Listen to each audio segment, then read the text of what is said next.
Hi everybody, welcome back to my channel. Today I'm going to be doing a plan with me in my Hobonichi weeks for the first week of May. Now I am recording this voiceover in a different room that's a little bit bigger, so there might be a slight echo, and if you hear any background noise, it's because I'm right next to a street. And even though there's a wall and the window's closed, it can sometimes get kind of loud. So right now I'm showing you what I'm using. As you can see, it's completely pen and ink based. There's no washi in this spread this week. I'm using the Pilot G-Tec C4, which basically means that the pen nib is in a 0.4 millimeter tip, and that's in a black gel ink. I'm also using a mint colored Mildliner, and then the two Stabilo markers in the fine tip 0.4 millimeter tip in the teal and minty green color. So I wanted to do a completely pen ink spread because I think I had tried doing that before the past couple weeks. It kind of failed. I ended up using washi, and while I really liked washi, I just wanted to try and be simple for once, and as you can see, it doesn't turn out simple, but I do like how it turned out. I was also kind of thinking the amount of stickers and washi that I'm putting in the Hobonichi weeks, it is starting to bulk up, and even though we're right around the end of April, I'm just a little bit concerned that the planner is going to get too thick, so I decided that I just was going to use the pen and ink this week. So I decided to take the two Stabilo markers, which are going to be what the majority of the color comes from, and I'm just outlining the horizontal lines, and I'm alternating between the two different colors, and then I'm outlining the overall box on the left-hand side with the lighter mint color. I decided not to do any vertical line to divide the left side of the page. I just wanted to go ahead and leave it as simple and clean as possible. And so on the left hand side of the page where the dates are, that's going to be where all my work schedule and events or appointments and meetings are going to be, and then the right side is where I'm going to do any sort of tracking or writing down if I'm exercising or whatever. So as you can see here, I'm just doing those alternating colored lines. I found that with the Stabilo markers on the Tomoe River paper, it actually, if you're doing just a simple line like I'm doing here, they dry quite quickly and they don't smear. I do a little bit of lettering with this darker teal color, which you'll see coming up, and that does require a little bit more dry down time before you can touch the ink without it smearing. But like I said, I found that the ink shows up really well. It's nice and vibrant. There is shadowing on the other pages, but there's no bleeding. And even when I do the lettering, there's no bleeding. So I did appreciate that. You can kind of see as I'm flipping through what some of the previous pages look like, and or the pages from last week. And I'll leave a link to my Instagram so you can see what that looks like in kind of a still photo in case you're interested. And the same for this one as well. I'll try to post a picture of what this finished spread looks like. So here I'm just writing in the words important. One of the things that I've always kind of struggled with is hand lettering. As a lefty, I have found that it's just naturally more difficult to do hand lettering because not only the smearing, but just the fact that as a righty, you're pulling the pen, and as a lefty, I feel like sometimes you're pushing the pen to go in the directions that you want. And while for regular handwriting, that's not a big deal, if you're doing any sort of lettering, I feel that makes it just like a smidge more difficult. So I usually end up with doing just some sort of block lettering with some emphasis and some thicker, bolder lines on the downstrokes. But that's kind of my go-to for lettering. I don't do anything really special or cursive or anything. On the right side of the page, I'm doing three things. And actually, let me pull out my planner right now so I can see, so I can reference it while I'm doing this voiceover. I decided to do tracking at the top. And then underneath tracking, I do to-do lists, and then my third box is going to be exercise. So for tracking, I decided to, and I did look back to reference it, I did meditation, journaling, vitamins, reading, puzzle, which would be any sort of crossword or Sudoku, 15 minutes of tidying each day, tracking, and the tracking is, I actually have no idea why I put that. And then hand care was the other one. Oh, I think what it was is that I put tracking because I wanted to get into a bedtime routine, and I was going to put my bedtime routine or nighttime routine in the back of the book in the notes section, and I wanted to mark to track that I was tracking my nighttime routine in the back of the book. Does that make any sense? So I'm tracking that I'm tracking things. Anyway, another thing is hand care. My hands have been really dry recently, and then also the nail issue has kind of, I'm at a point where it's like super hard for me to not bite my nails, and I know part of it is because I don't take care of my hands and my nails, and I need to, and part of it is just me being nervous, and I need to find a way to put my hands to use and take care of them. And I know that if I take care of them, then I'm less likely to have issues with nails. So here's hoping that for the next month and the general future, I can kind of grow my nails out a little bit. It's something I'm constantly aware of, but haven't really been able to make that change yet. If you have any tips for nails, I've worn fake nails before. Those have not lasted very long. I've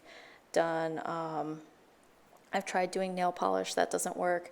I usually end up peeling it off. I've tried the bad tasting stuff. That doesn't work either. What I've found is that when I'm on vacation and I don't have to think about work and I'm not stressed, then my nails grow out, and as soon as I go back to work, I kind of pick and chew at my nails and so on. So if you have any suggestions for how I can overcome this, I would love to know, because I've only been able to successfully grow my nails out like literally like 3 or 4 times, and then it never lasts for more than a few months.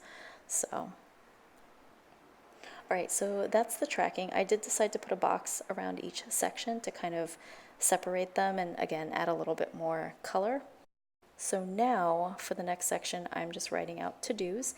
And one of the things that I'm always going back and forth about is that, do I want to label when my to-dos need to be done? So for example, I do end up writing down a list of 4 things in this to-do list that need to be done on Monday. And I end up writing to the very left of it Monday, so that way I can tell when these items were completed. I feel like for me, it's useful to know what was I able to get done in one day, was I productive? Whereas if I just have a running to-do list, I don't get the sense of when I completed it, or like how productive was I each day. I can get a sense of how productive I was over the course of the week, but each day I'm kind of stuck with, what did I do on Monday, and did I actually do anything? That sort of thing. So I do end up jumping between the to-do and then the important on the left side. So I decided I was going to write in my work schedule, which for those of you who are familiar and have watched my videos before, you know it's pretty much the same. I work in the mornings. I teach English to international students, and I have a morning class and then an afternoon class, so I just write that in every day. I do that because I am hourly, and so if I have any extra hours or hours change, it's a little bit easier for me to keep track of that.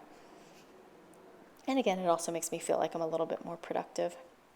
One of the things that's going on later this week on Thursday is that my nephew Justin is coming over to our house to bake a cookie cell. I don't know what grade he's in. Is it 6th grade or 7th grade? He's 13, but he has to make a 3D model of an animal cell, and he decided he wanted to bake a cookie and decorate that. And so he wanted to do that at our house because we use our oven a little bit more than his parents do, so it's a little bit easier for us to do the baking. And we'll also get to visit with him and his younger sister, and hopefully maybe play some board games. So what I ended up doing is that on Thursday and then also on Saturday, I did use the Mildliner first. As much as I love the Mildliners for their unique and different colors for highlighters, they do smear. So if I were to write down the information first and then go over it with the mild liner, the ink would smear. So that's just something to kind of keep in mind. I know it's an issue that other people have commented on, and unless you're using a permanent marker, I don't really know of any way to fix it, other than doing the highlighter first. I also realized that I had just done the highlighter on the left side of the left half of the page, as if I had like a divider, a vertical line down the middle. And so I went ahead and extended the highlighter color because I realized that I was using the entire left page to make all these notes, and I didn't have to like smash all the information into like one half of the page. So I did write down the time for that on Thursday. And then on Saturday, the 4th, it's my husband's birthday. It's also Star Wars Day, May the 4th. But I did want to kind of mark that it was my husband's birthday. Oh, I do use one single sticker, which you will see a little bit later. And it's like a set of presents that I put right next to my husband's birthday. I tried to do this like scallop edging around the note that it was my husband's birthday, and it kind of looks a little bit sloppy to me, and then I decided I was going to color in the little scallop edging, and things got a little bit worse. I kind of don't like how it turned out, but I mean, it is what it is, right? And I did want it to stand out that it was my husband's birthday, so there we go. So there you can see the single sticker. That is a sticker from Once More with Love. Once More with Love is a character sticker shop. She does these really cute characters called munchkins that are really popular, and this was from the birthday sheet that I had gotten like last year. I had a few leftover stickers and decided to use them. So now I'm just filling in the rest of the information for Thursday. And that's pretty much it for the important stuff. I did put on a post-it note that my husband is doing a photo shoot on Sunday, and the only reason why I did that was because I wasn't sure what time the photo shoot on Sunday was. It seemed based on his calendar that it was all day, but I wanted to double check with him if it was actually all day or if it was just a certain time of day. Let's see, what else am I doing? Oh, I ended up doing the box around the to-do list.